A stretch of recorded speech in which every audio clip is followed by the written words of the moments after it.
हरे कृष्णा। पिछले वीडियो में हमने एसी और डीसी की जो सप्लाई है उन दोनों के बीच में क्या अंतर है उसके बारे में हमने चर्चा किया था, है ना।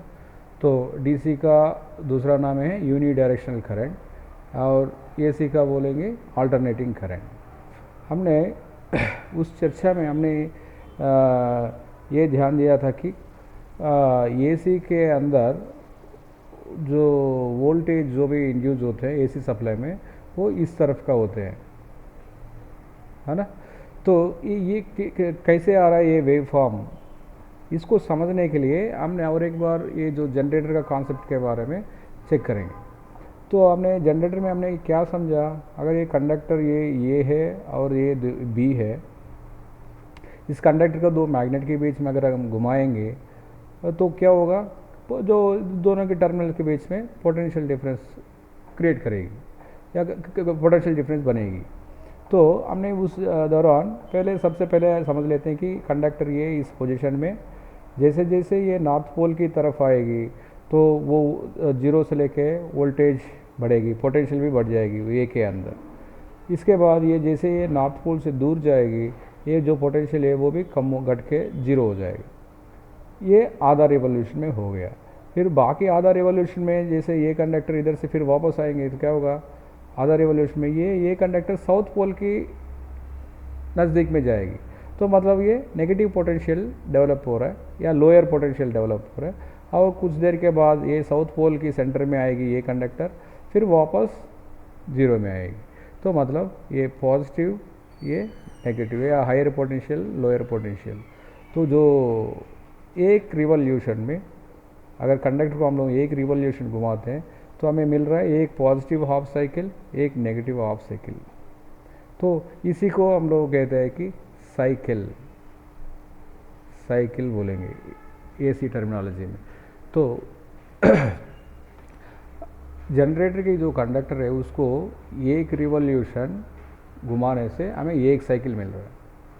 तो अभी इधर हम लोग ये समझना ज़रूरी है कि हम लोग जो घर में यूज़ करते हैं जो सप्लाई है वो सप्लाई का क्या फ्रीक्वेंसी है।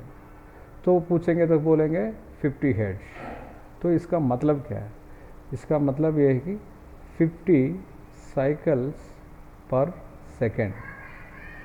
इसका मतलब ये है कि एक सेकंड के अंदर जो भी इधर सप्लाई जनरेट हो रही है जनरेटर से वो 50 साइकिल्स जनरेट करना बहुत ज़रूरी है। ये अपना जो घर का जो सप्लाई चलाने के लिए अगर 50 साइकिल्स चाहिए तो हम कितना तेज़ी से घुमाना पड़ेगा। अभी तो हमने ये सोचा है कि एक सेकंड के अंदर अगर एक रिवॉल्यूशन घुमाएंगे तो एक साइकिल जनरेट हो रही है। अगर 50 साइकिल्स चाहिए तो 50 रिवॉल्यूशंस घुमाना पड़ेगा ना। हाँ, तो मैं ये पूछता हूँ क्या आप हाथ से अगर मान लो हैंडमेड जनरेटर है, अगर हम लोग जनरेटर को हाथ से बनाते हैं तो ये इधर आप 50 रिवॉल्यूशंस घुमा सकते हैं क्या एक सेकंड के अंदर? तो वो इम्पॉसिबल है ना। हाँ, ह्यूमन का इतना पावर नहीं है ना।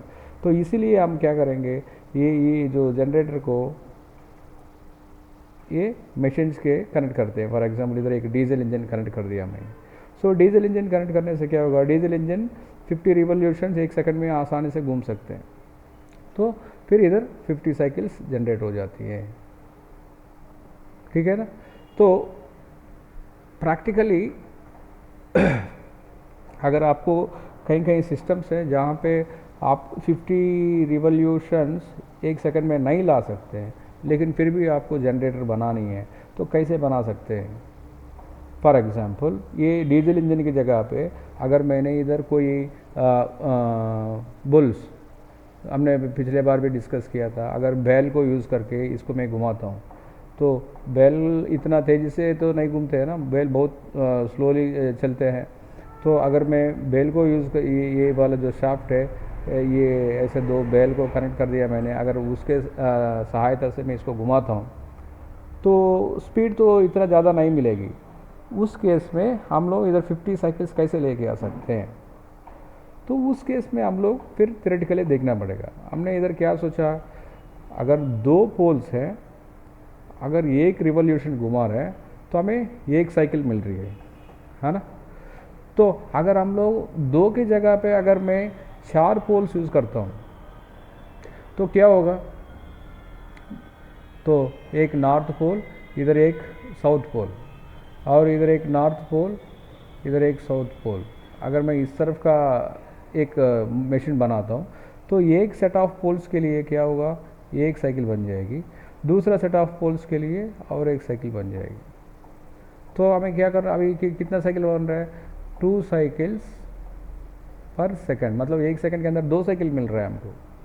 पिछले वाले में तो एक सेकंड के अंदर एक ही साइकिल मिल रहा था, तो इसलिए उधर मतलब 50 रिवॉल्यूशंस इन 1 सेकंड घुमाना पड़ता है। जो स्पीड हमें रिक्वायरमेंट था वो कितना, 50 रिवॉल्यूशंस घुमाना पड़ता है एक सेकंड में।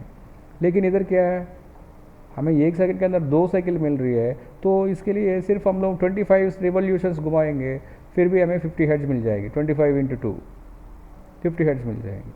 अगर आपको और भी स्पीड कम करना है, अगर जनरेटर को और कम स्पीड से ऑपरेट करना है, तो इसको और घुमाओ, इसका पोल्स का और बढ़ाओ, तो बढ़ाने से और कम हो जाएंगे स्पीड।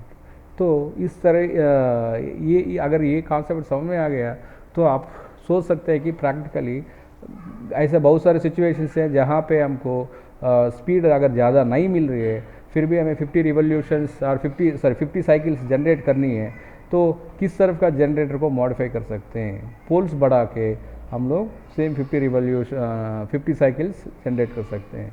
तो इसमें हमने ये समझा कि फ्रीक्वेंसी का मतलब होता है कि साइकिल्स पर सेकंड, कितने साइकिल्स जनरेट करते हैं एक सेकंड में। तो अपना इंडियन स्टैंडर्ड के हिसाब से हमें 50 साइकिल्स जनरेट करना है। कहीं कहीं फॉरेन कंट्रीज़ में ये फ्रीक्वेंसी 60 हर्ट्ज भी यूज़ करते हैं। तो अपना इंडियन स्टैंडर्ड के हिसाब से ये 50 साइकिल्स पर सेकंड, और उसको 50 हर्ट्ज भी बोलते हैं। ठीक है, इसके बाद भी अगर आपको कुछ डाउट्स लगता है तो आप कमेंट्स के रूप में बताइए। धन्यवाद।